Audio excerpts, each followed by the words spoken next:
You can create smooth licks between chords very easily by using just these two shapes. So whenever you have this chord shape, you use this scale shape. And whenever you have this chord shape, use this scale shape.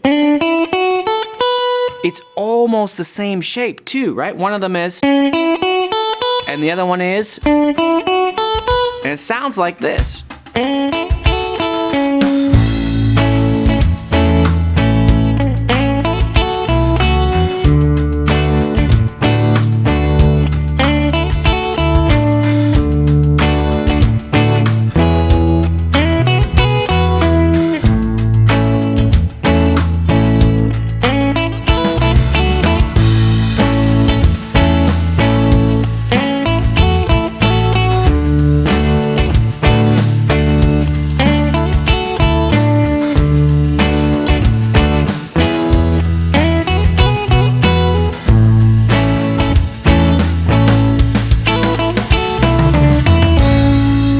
So let me show you the easy method first, and then later we're going to dig a little deeper so that you truly understand it, and then you'll be able to use it anywhere on any song that it fits. And it really is quite easy. Whenever you have this chord shape, and I mean we have this chord shape a lot in billions of songs.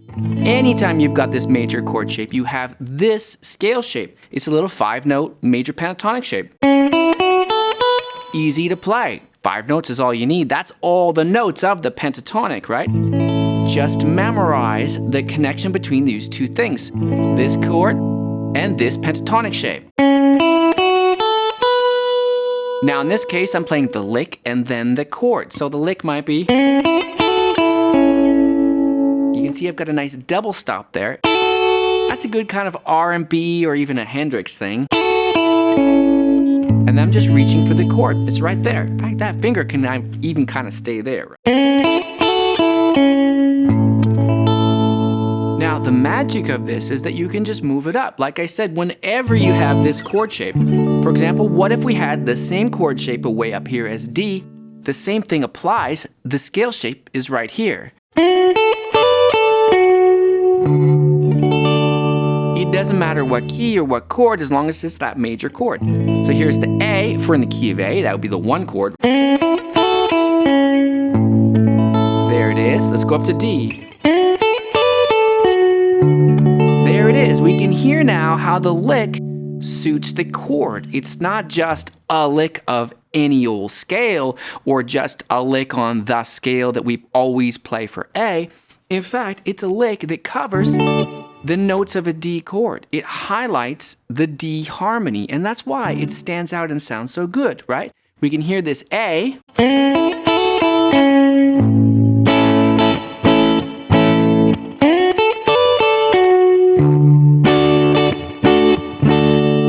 Sounds pretty good on my old Samba guitar they don't make anymore. I bought this at a pawn shop when I was just a teenager. I still love this guitar. Now we don't always want to have to shift all the way up the fretboard just to change chords. If we're on an A chord and we want a D chord, the 4 chord, there's one right nearby. So we want to be able to do the same type of lick to connect those chords. We got to know the other scale shape. It's easy, just memorize the shape that whenever you're on this chord shape, or some of you might play it like this with all your fingers, but whenever you're on that chord shape, you have this scale shape. It's amazing when you think about it, there's only one note different. The one note that's different is this one. So it's so easy to remember. Those ones are all the same. In this case now it's, and we can hear, it sounds like the D chord. So again, just remember forevermore that whenever you have this type of chord shape, you have this scale shape.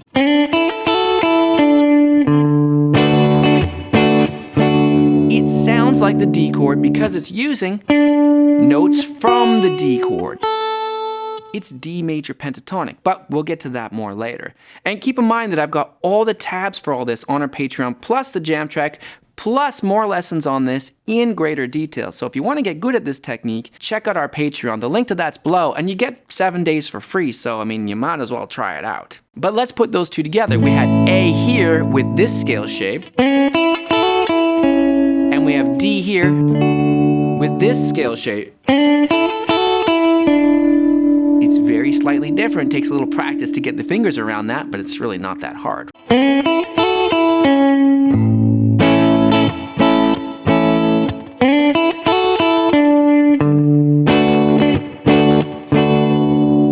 Now, sometimes it depends on whether or not you want to use the lick for A before the D chord or the lick for D before the D chord. Sometimes I'll wait until after the D chord to use that D lick because I just like to hear the harmonic change first anyway. But it can go either way. So if I did the A lick and then the A chord and then the A lick and then the D chord, I would then do the D lick like this.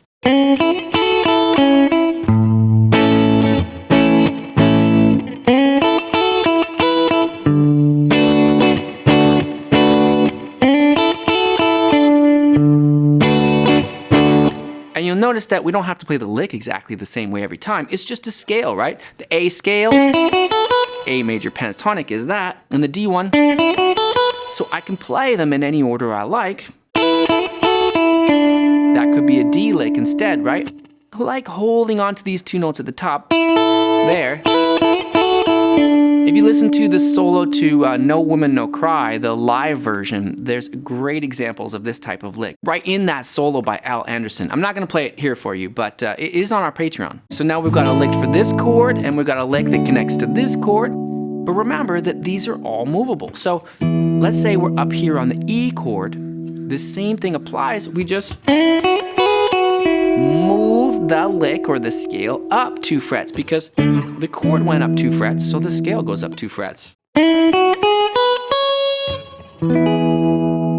A good way of practicing this, especially for training your ear on these, is just to play the chord. You don't even have to do it in time. Just play the chord, play the scale. Play the chord, play the scale. Couldn't help myself there. Play the chord. And back.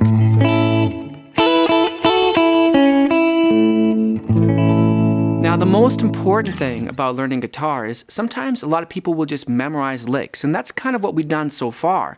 But really what we want to be able to do is we want to be able to be playing any kind of song or jam track or whatever, and we see these shapes and we know how to place them. So we want to understand a little bit more about the theory behind this, and it's actually very easy. All we're doing is we're connecting a chord shape with a pentatonic shape, but we want to see it as a pentatonic shape, not just as a little lick. It's okay that way first until you get good at it, but if we see it as the full pentatonic shape, then we can do more with it. We can create our own variations on it rather than just regurgitating the same way that I've played it here on my YouTube video. Well, it does sound pretty good, I think. But wouldn't it be cool if you could make it your own? So one of the things we talk about here a lot is whenever you have a chord shape, make sure you know what the scale shape is for that chord. Because a lot of the times us guitar players are just thinking, oh, it's in the key of A, so I'm just going to play A scale. Yeah, and that is cool. That's a lot of songs. That's a lot of classic rock. But we can do better. We can play scales for certain chords. And it always sounds like it's going to be difficult, but it's not if you use this method. You just associate chord shape for what major pentatonic scale shape would it be here. Now we did the top part. A lot of people call that the box or the blues box. I call it the extension shape. I call it shape 2. Now I know some of you are going to comment and say, well, if it's major pentatonic, that's shape 1. Oh my God, we got to stop fighting about the names of these shapes. Whatever you want to call it, it's this one.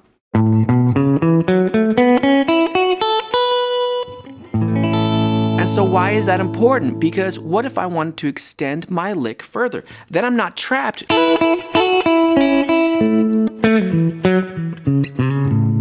can go much further and improvise something longer should I need for a moment in a song. Or I could go the other way.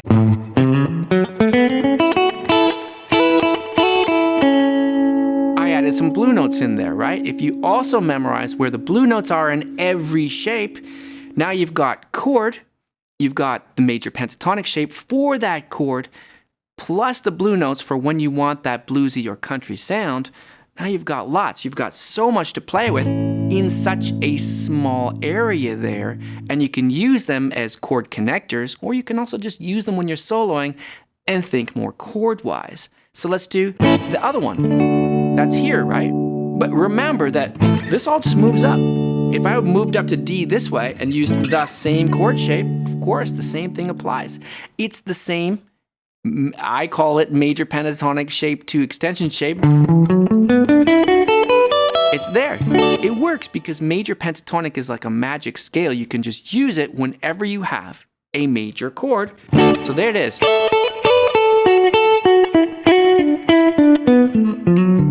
On D or A.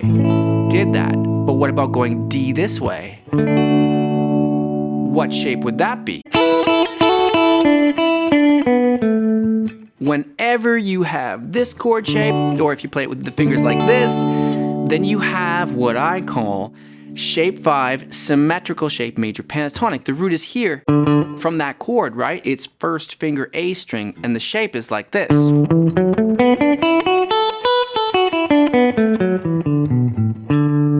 So now, like I said, you've got these smooth chord connecting licks just at the top. But you've got the whole scale if you need it.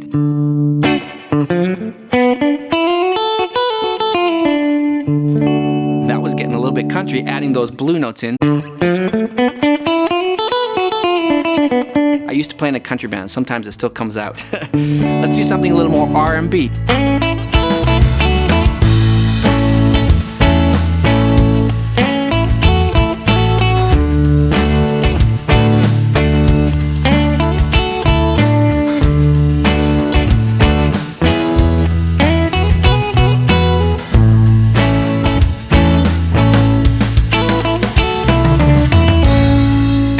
Other videos that will help you to do that, like this one right here on our channel.